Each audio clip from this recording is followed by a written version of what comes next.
So today, what I wanted to share with you guys is the understanding the best practices when you're completing your seller's estimate, the importance of it, and just, the kind of some tips that I use to make sure that, you're doing it correctly and that, you're disclosing as much information as possible. So I want you, these are like my things to always remember because it's important to understand that your client will always remember the number you give them. So that number is going to stick with them. If you tell them, you're looking to net about 40,000 or you're looking to net about, 100,000, whatever the number is, they will never forget that number. So it's always important to make sure that you are, really giving them any information that's needed in case that number were to change.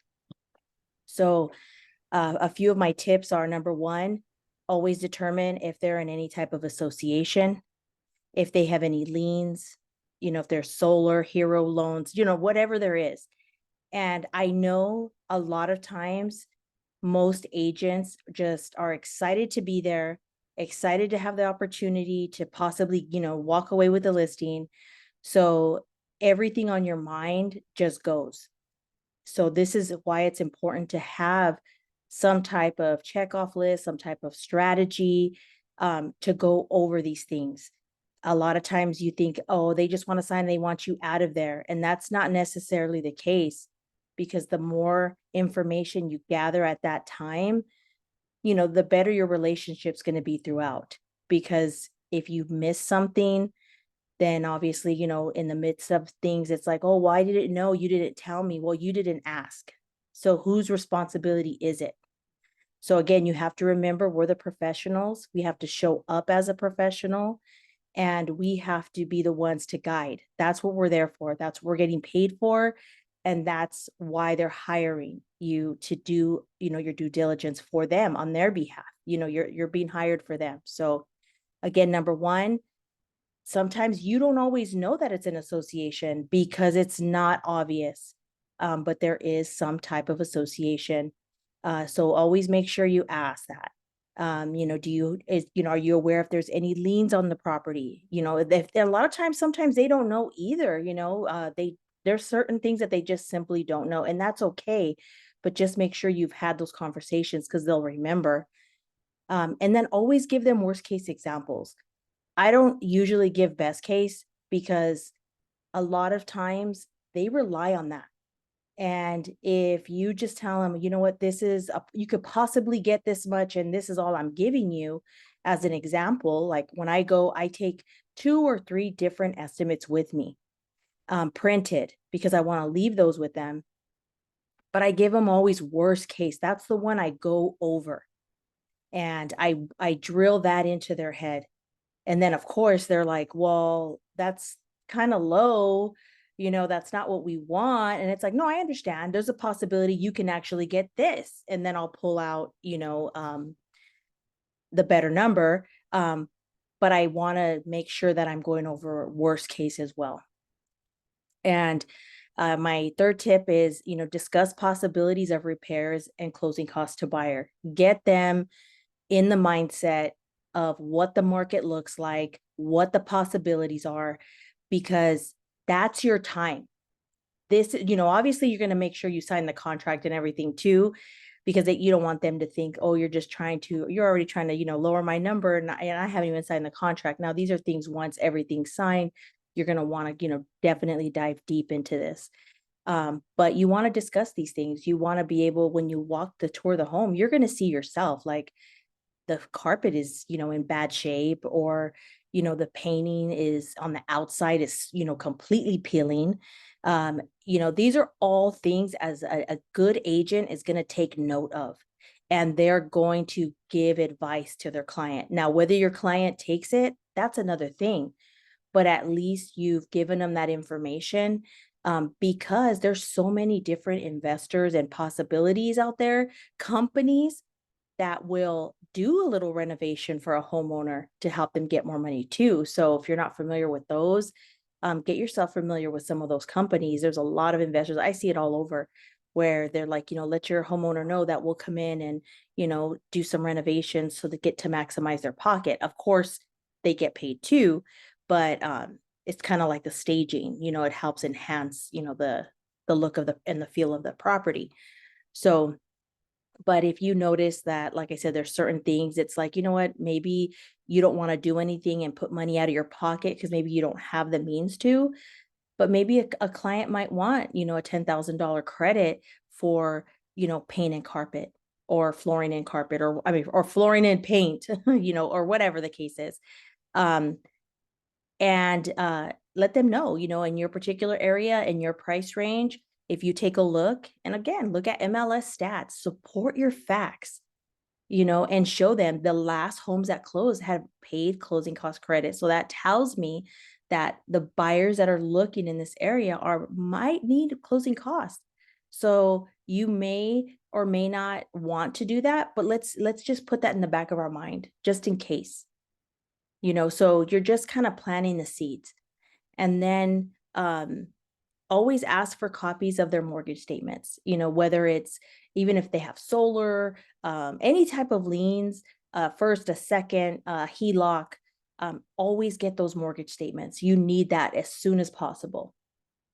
And then tip 5, always advise that this is an estimate. And until we get an actual offer, we can give you a better estimate based on the offers that we're negotiating. So I always tell my clients that, because remember I said I give them worst case examples, but I always tell them this is not final. Once we receive the offers, at that time, I will redo this whole sheet based on what's in front of us, and we'll have an accurate number at that point. So that way they know that that's not set in stone until we actually have a buyer who's willing and wanting to buy their home. Does anyone have any questions so far?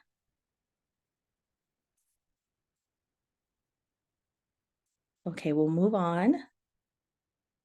If you do, you can always type it in the chat as well. And this is something that I want you to make sure, because like I said, a lot of times we're in a rush, we're excited, a lot of, we're getting text messages, we're even, things, life is happening in the background. And it's important to be present. But I understand that there are distractions. So important reminders, to confirm on your net sheet, price, if they're offering any closing costs, seller credit of any type, commissions, taxes. And just remember, you can always get that from your title company, as to how many months of taxes are collected depending upon when they close, because every month is different and it gets prorated. So they only owe up until they close.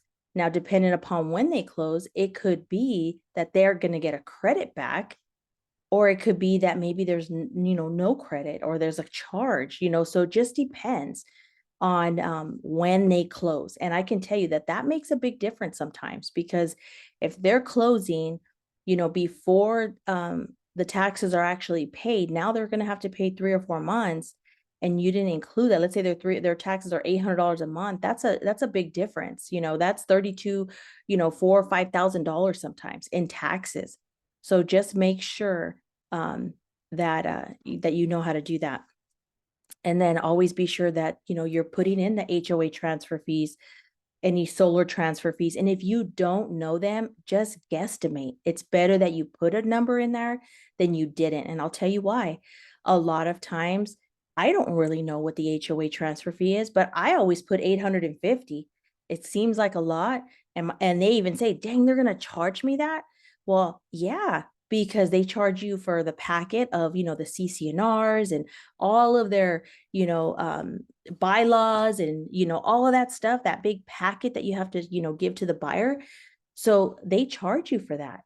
So it's important that they know ahead of time, because if you don't tell them, I can't tell you how many times agents have came to me and they're like, so I didn't disclose this, and they're upset, and it's like, you have to make sure, because they feel that there's certain things you didn't tell them. And now what else are you not going to tell them? So, or you haven't told them yet. So, and they, they get on the defensive. Termite. Oh, Yes. Yes, go ahead. Can a lot of times though, the HOA fees, I tell the sellers that those are due up front. That it's not part of the escrow. Usually the HOA wants them up front. But That is correct. I always just tell them to call, their association, and I do the estimate as well, like you do, but that is a fee that's typically Yes, up front. it absolutely is. I do tell them that as well. I just include it in the estimate just so they, because obviously it is a closing cost, whether they Yeah. pay it up front or not. But yes, you're absolutely right. Dependent upon the association, on when and how, they can order it. So, but we don't know if there's any other fees. But if they do have solar, then just tell them, there could be a transfer fee. There could be, we don't know that until, every company does business differently, so we just have to verify all that information. And then regards to termite, like I said, if you can estimate maybe just the inspection fee, any repairs, and then any miscellaneous costs, if you have a TC admin fee or anything else, something else that might, maybe staging fee, or something else that that you need to put in there, make sure it's in there so that way they can see what their total net is actually going to be. And these are some of the things that I always do. So I always, have my client acknowledge the estimate. So I always make them sign the worst case scenario. This way, this is what I tell them, this is what we went over. I just want you to sign and acknowledge that we reviewed this form. And that helps me to go back because, again, we forget, where I mean, I know I don't remember every single conversation I have, and especially when it comes down to the numbers. So this allows me to go back and refresh what it was we discussed when I was there. And then have your clients, complete the SI at the listing. The statement of information is so important. It'll eliminate so many problems. You don't want to get to the end of escrow. They run the SI at the very end, and now your client has child support liens or, a judgment. And now it takes another 10 days or whatever to get a demand. And now it can mess it up for the buyer because it's not the buyer's fault. And the buyer's rate's going to expire, especially right now with rates all over the place. Like, you really can't really extend your lock without it costing ridiculous amounts. So who pays for that? So this is why it's so important, because it'll give you time. I had a client that we ran the SI, thankfully, when we opened, and her ex-husband had, oh my gosh, a laundry list of liens. So we had the time, because it was in the very beginning, to have title go through each one and get them off. But it took time. It was research. They had to verify each one when they were actually, received and this and that in order for her to remove them. Otherwise, she was going to have to pay them. So that's why, like I said, it's important to do all the work up front, because not every seller is honest either. So you have to remember that. And order your prelim as soon as possible as well. As soon as you get that listing signed, order the prelim. Open title. Make sure there's no issues with title. And it's not just liens. It could be there's an issue with the property lines. Maybe there's, someone put a lis pendens on that property. There's so many things that could go wrong. And a lot of times we take it for granted that it's just going to be simple and smooth and there's nothing.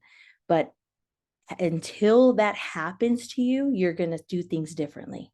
So that's why I'm telling you, I always do it this way. I order the NHD report. You don't have to pay for these things. These things are paid only if your escrow closes. So order those things. The purpose of ordering that up front is so I know if they're in any type of hazard zone. Is there anything I need to be concerned with? Is there any other reports that are going to be required in order for you to move forward? So this is why, like I said, you're doing your homework up front and not in the middle, and not, after you're in escrow. Now the client says, hey, I didn't know you guys were in, a flood zone, that, it's going to require me to have an additional insurance. or this property is not insurable because it's in a high fire zone. And, it's hard sometimes to find, companies. And especially right now with I don't know if you guys have heard, but there's so many insurance companies leaving California. So insurance, I've been getting estimates for my last few closings and their rates are ridiculous. And so, but and they're telling me it's because a lot of people are leaving California. They don't want to do business in California anymore. So it's all about supply and demand. And the next thing is order the termite report. Again, this is something I always do up front. And even if my client is adamant and tells me I'm selling as is, I'm not doing nothing. And it's like, that's no problem. I order it for my peace of mind because I need to know when I'm negotiating that I'm not arguing for something that there's no point in arguing or in negotiating, not necessarily arguing, but, I'm not going to be fighting for something that's not necessarily that I have to fight for. And what I mean by that is, let's say we get 5 offers and they all have termite clearance and I didn't do an inspection. My client's going to be like, well, I don't want to accept that offer. Take that out, take that out, take that out. But let's say I did the termite up front and I'm like, oh, we have a clearance. I'm not worried about that. Or let's say it's $300 or $500 or whatever the case is to get that clearance. Then I can at least talk to my client and say, look, it's $300. Like, let's get this done and be done with it. So again, it's always negotiating up front as much as possible to avoid the headaches in the end. So those are definitely things important.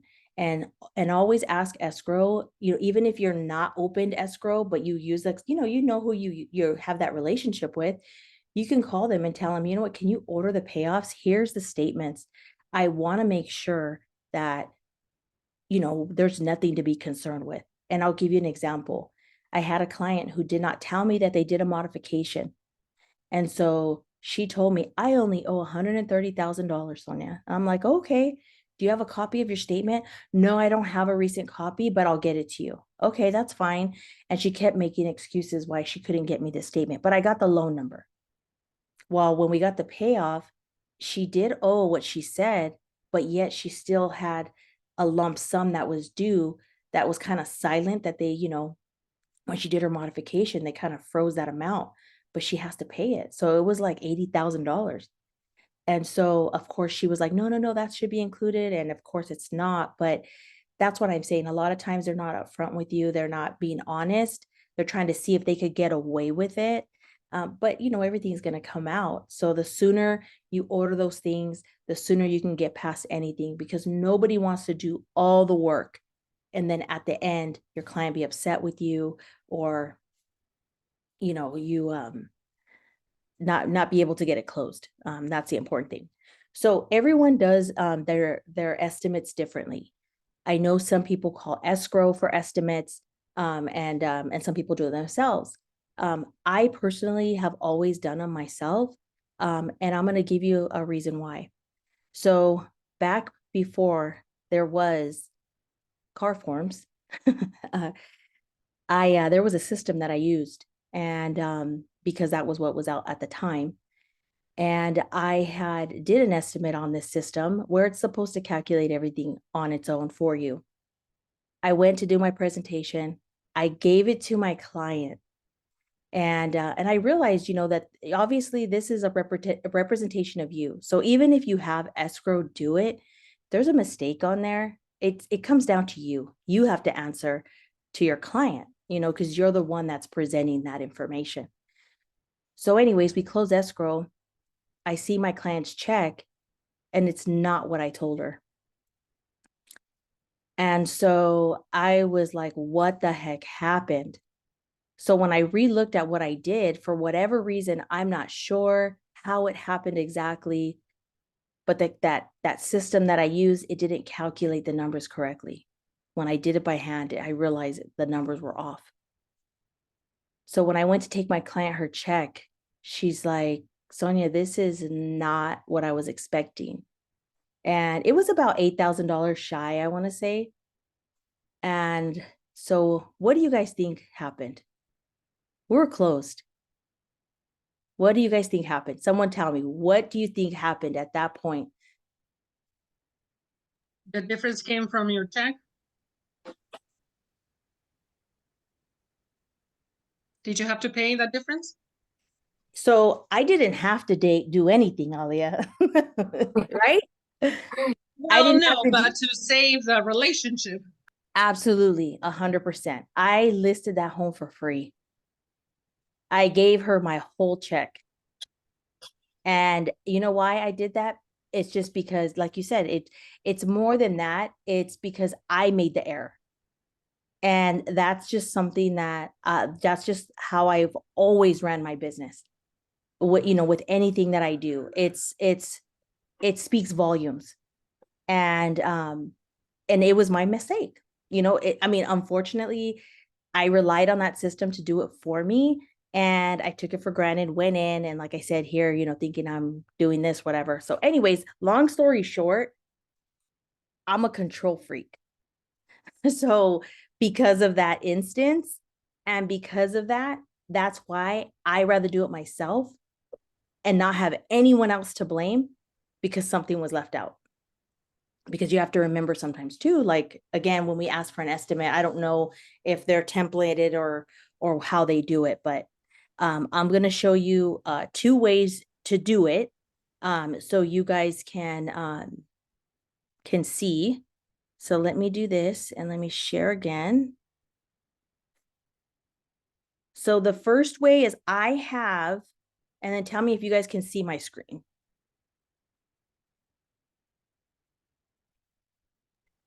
Yes. Okay. So I have a template in Carforms, which for those agents that, you know, have ever been to my classes or have worked with me know I'm all about templates. And it just makes everything so much easier, because you're not having to do the work more than one time. So on my templates, when I open up a seller's, you know, the estimate seller's proceeds, this is what I see. So when I see this, I just go in and make the necessary adjustments, which would be, you know, the date, their name, address, and then let's just say we're going at 600,000 sales price. So then obviously it's going to auto populate anything else here. If I'm going to negotiate maybe commissions, then, you know, you can change it here. If you know that there is a city rate, because we all know that not every city charges the transfer tax rate, but there are some that do. And then here's your property taxes, you know, the number of days of, you know, maybe what they, if you're not sure either, just guesstimate, you know, put in 90 days. I mean, it's not going to hurt. I know a lot of people are just worried, oh, it's going to look like it costs a lot down here, but again, that's not really what you focus on, because you're going to go line by line and show them. They're going to trust me, just focus on your commission. Everything else is a fee that they have to pay. So that's the one thing that they're just going to focus on. And you know, the natural hazard, your termite, and then any, you know, corrective work if you want to, if you decide like, hey, you know what, we're willing to offer, you know, repairs, then you could put that there. If they want to offer buyer closing costs or like the buy down or whatever up front, you can put that in there. And then here's the HOA transfer fee, you know, if there's an admin fee, or like I said, a staging fee, whatever other fee, you can always type that in. But this is just kind of a guide. Like I said, it's templated for me. So that way I just go in there and make any little necessary tweaks that I need to. But it's something that I'm comfortable with. And I will tell you that I do it manually each time. So I don't take the system for granted. I always make sure that the numbers do add up, and I've never had an issue so far with this system, but I do it just because of that little trauma that was there. So this is the first way. Does anyone have any questions about this form? Do you always? Oh. Go ahead, Alia. Thank you. Just on the property taxes, I know you said to like estimate it, but I understand that 1.25 is the standard. Are there tax rates that are different, like in the Inland Yes. Empire? I know that's standard for LA. Yeah, so basically I just put that there just to show you, but I typically don't even put the rate. I will put the amount here. So when you get their property profile, because, you know, assuming you've looked up, you know, what their characteristics of the home are, on the property profile, it's going to show you that their annual taxes, let's just say this one's 5678. It's going to show you. So by putting that number there, then when you go down here to taxes, and then let's just say I put 90 days, that they're going to owe 90 days, it's going to prorate it for me. So always get got that it. number from your property profile, whatever the Got it. last tax, you know, the last tax year was, put that in there. Okay, thank you. You're welcome. Did you have a question, Jennifer? Oh, well, it was the same question as Alia's, so we're good. Okay. Okay, good. Okay, so there's that. So like I said, this to me is the fastest, easiest, because when I am preparing my listing contract and all the other paperwork, this is there. So that's why I like that, because it's there. So that's why this is my personal go-to. But I do also want to share, I'll show it to you really quick. For those of you that use Title, which I'm sure you do. And let's see, everyone has their own. In regards to Lisa's question, she said, do you call escrow title for fees? There is a chart that you use. I don't. I just kind of go off of what the last one was. It's been pretty accurate for the most part, just because I'm pretty familiar with what's, you know, being charged. But that's what I do. But you can do that, because they do have, I know Title has a booklet that you can use. And if it's that escrow company that you're gonna constantly use, they'll also give you estimates. So you can definitely get those. But I'll be honest with you, the reason I'm not 100% accurate is because I tell my clients this information can change, just in case something else changes. I like to fall back on that. Like, I don't make up these fees, so they're third-party companies, and these fees can change. So that's the only reason, just in case something were to change. But, you know, whatever makes it easier for you, because like I said, they want to hold us to every little thing that we do. So the next one that I'm going to show you, and tell me if you can see my screen. Yes. Okay. So each title company has this. Well, I use SoCal Title Company. And basically this is a farming tool that I use. But if I were to go in here, and let's just say this is something you can actually use, this I would more likely use, like, let's just say you're out, let's say you're door knocking, or let's say they call you, you know, on the spot, and you don't have time to print stuff out, you're in a hurry, that type of thing. Maybe you could use it, I guess, maybe at that point. Or if they just want an estimate, they're not really going to be listing at that point, they just want to know, have an idea. You can come here, and up here where it asks for a property address, I've already typed in an address. So if you notice down here, you just click this arrow and there's different options. So if I click net sheet, it's going to pull up the net sheet. So all you have to do basically is, you know, obviously put in a sales price. Let's just go back to the 600 to make it easier. You know, estimate when they're potentially closing. Again, current annual taxes. This information is actually pulled for you. So the annual taxes, because this is a title form, it's pulled for you. So even their owner title policy, that's the correct amount, because these numbers are accurate for their fees, because it's pulled from there. So just so you know that. Now, obviously escrow is going to be different, so you can change that. But here's if there's current HOA dues, because obviously that's prorated too. So you can put that in there. Let's say it's $300, and then maybe there's a month of proration or whatever. And so here you could just, you know, add up any other fees, you know, whatever your commission fees are here, the encumbrances, any liens that they owe. And then here's additional costs, just kind of like on the other one, home warranty, a natural hazard, termite, administrative fee, which you can add these other fees, staging, let's just say, whatever the case is. And then here it gives you the breakdown of everything. And then the nice thing is you can generate the PDF and email it to them right away. And so that way they can have a copy of that. So this to me sometimes in front of your clients, it's nice to show them that you have these systems. That's why I'm saying, like, if I was in front of them, I might do this. For whatever reason, they just get a little bit more excited about certain things and they feel like, oh, she has access to this. And that's just kind of the feedback that I get. So that's, like I said, the reason why I would use this particular one. Does anyone have any questions? Is that one on the SoCal title? Yes. The 24/7 SoCal Yeah. or whatever website? Okay. Thank you. Mhm. Does anyone have any questions? And like I said, there's different things on here, so it's pretty cool. I don't recall the amount on the other form that you did manually, but do the numbers match up more or less? You know what? I would have to change the numbers on here because they're not changed. Oh, I Uh, see.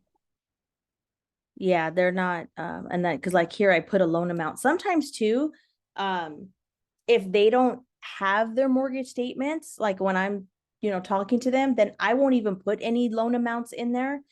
I will just tell them you're gonna net, you're looking at netting, 584, that's after, the fees, making sure that all the fees obviously are there. You're looking at netting 584 minus any liens that you have on your property. And that those liens could be, your first mortgage, if you have a second or HELOC or anything else that comes up showing on title that's owed. And so they're like, oh, okay, that's fine. So then that way, in the event, like I said, their payoffs end up being more, which that does happen. Then at that time, it's like, yeah, you're still, your closing costs were still, 30, or 43,000, but your payoffs were a lot higher than what you initially said or whatever. So again, just making sure that your numbers are as close to being accurate as possible. Again, it is an estimate, so things can change, but within reason. It's not going to be something where, dang, I've got, I think a couple thousand is probably the most that it should change. That's if you're calculating the taxes. Now, if you're not calculating taxes, that's where I've seen the biggest discrepancy. For some people, when they, some of the agents will call me and say, my client didn't get what they were supposed to get. And I tell them, well, let me take a look. Let me see why. Oh, you didn't calculate the taxes. And that's one of the biggest things that's missed is the taxes. So like I said, just depending on when you close. So does anyone have any other questions or anything else they would like to discuss regarding that?